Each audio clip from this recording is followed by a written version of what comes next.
Hope everybody's doing well today. It's a nice Saturday here in Connecticut.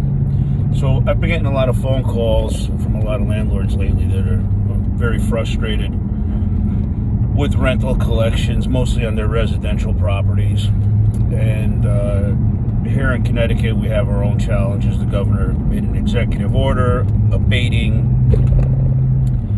payments of rent until June, for the most part, without getting into details. And I know some of my colleagues in other states are having other issues, and politicians looking to have rent forgiveness for a 2 or 3 month period where they would never have to pay it back. So, originally, one of the tools that I was going to use with some of my tenants that weren't paying was, I'd send out the first notice to quit right away, even though the courts were closed. At least that's a good shot over the bow. And if need be, I could have my attorney file the eviction electronically. Now that tool's gone after the governor's executive order 7, I believe the title of it is. But also, let me make something clear before I go on to strategies, is it always makes sense to work with a good tenant. If you've had a good experience with somebody and they're usually paying the bills and they got an honest to goodness excuse for being messed up, this time or any time, you work with them, because you don't know what you're going to get once you move them out. And if you move them out, you're going to have to do some repairs, you're going to have to do housekeeping, you're going to lose at least a month on the market, so you're going to lose a month's rent.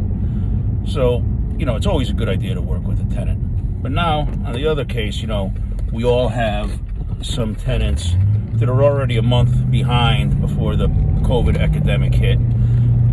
And, we've worked with them. And, I personally have about 68 tenants, and I manage about another 40.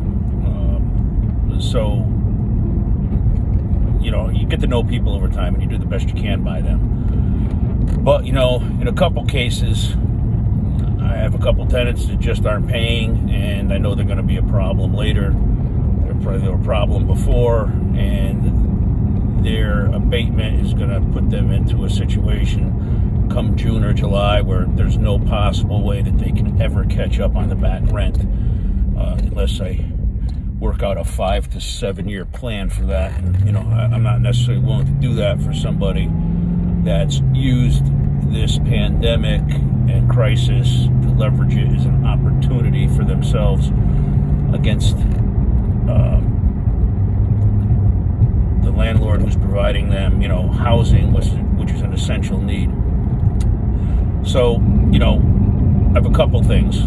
One, I spoke to a few people I know in the judicial system, and one of the things the housing court judges are going to be looking at after this crisis is over, if when they're faced with evictions and settlements, is, did this person have the ability to pay and just chose not to?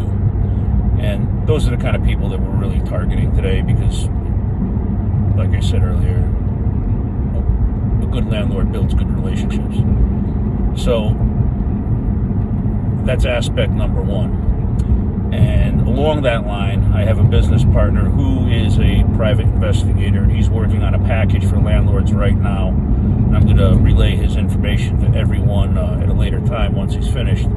But he has the ability to go backwards and find out exactly what a tenant's income status was during this time, whether they were impacted or not, whether they were on unemployment or not. And in many cases right now, I have one tenant who's paying me, and he was taking home $1,000 a week. Well, right now he's taking home $1,300 a week on unemployment, and he's a good guy too, because he wants to go back to work. He'd rather go back to work.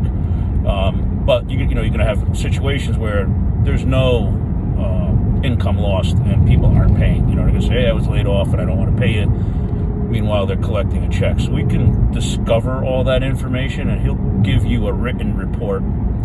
And in case you don't know, a licensed private investigator is considered expert opinion. So when he gives you that report, the judge has to consider that as 100% truthful documentation.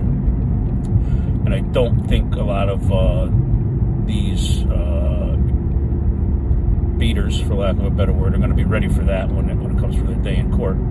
Also, when you do get a judgment, I have an attorney who specializes in collections here, and he has great rates, and he's really affordable, and he can go after bank accounts, wage garnishments, all that sort of stuff. Now, I don't know how it is, down in Florida, because I haven't done one of these there, but I know here in Connecticut, the judge will seldom garnish anyone for more than $300 a month.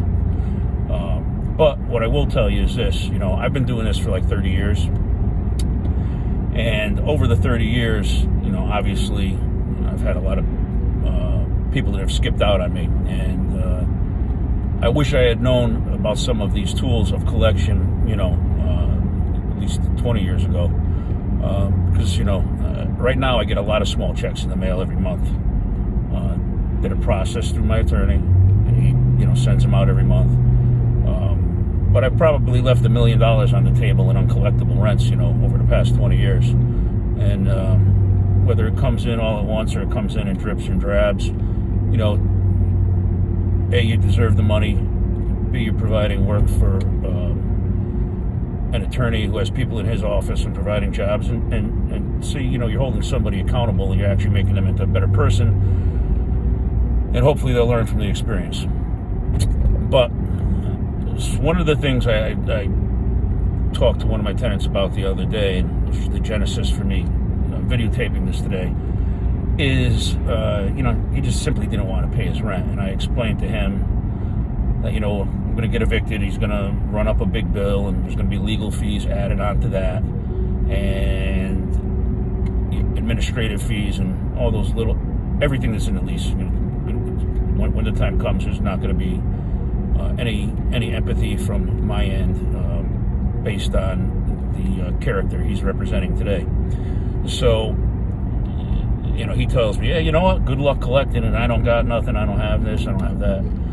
And I explained to him, what? If it gets to the point where I can't collect, I have a remedy for that. And this is something that I did a long time ago. I haven't done it in a while. Basically, when you get to one of those tenants that you're never going to see the money, you issue them a letter of forgiveness of debt, and then you 1099 them at the end of the year.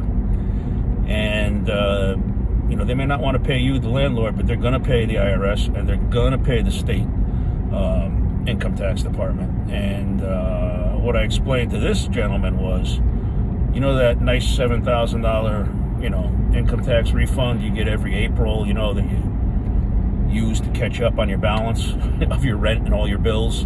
I says, you can probably forget about that next year, because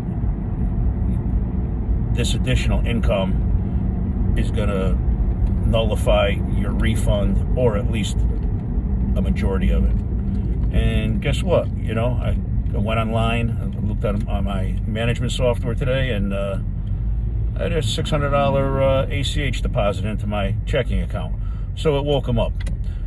So there's different tools, and I wish everybody good luck out there. And if anyone needs any consultations on this, or wants to just get something off their chest, call me direct. My personal cell phone, 203-650-1181, and I'll be more than happy to help you. Or you can call me at my office, the Martin Agency, 203-380-8762. My extension is 140. You can leave a voicemail there if I don't pick up, and it also rolls over to my cell phone. Good luck to anyone out there, and if anyone needs any help, don't hesitate to call. Enjoy the day, and stay positive. Thanks.